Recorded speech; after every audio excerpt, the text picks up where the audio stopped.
ও বান্দা, তোর এত টেনশন কিসের রে?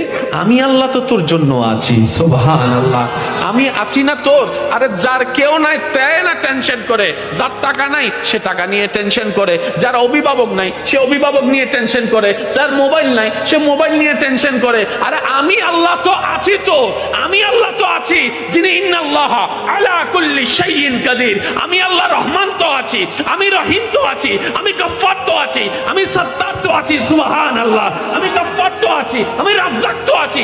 আরে আমি থাকতে তোর টেনশন কি?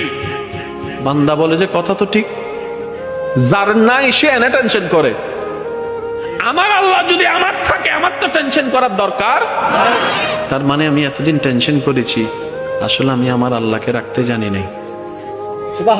আমি আমার আল্লাহকে রাখতে জানি, আমি আমার আল্লাহকে ধরে রাখার মতো ধরে রাখতে জানি নাই, যার কারণে তো টেনশন আমাকে স্পর্শ করেছে।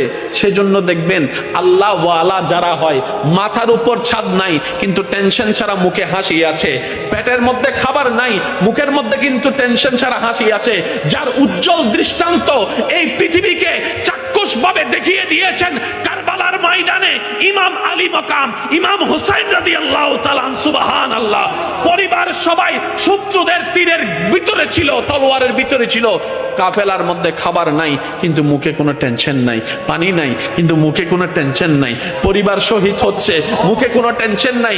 জগৎ জিজ্ঞেস করে, ও ইমাম হুসাইন, এই কঠিন মুহূর্ত আপনি এত খুশি মনে আছেন কিভাবে? ইমাম হুসাইন উত্তর দেয়, আমার মাওলা তো আমার সাথে আছে, আমার টেনশন করার দরকার কি?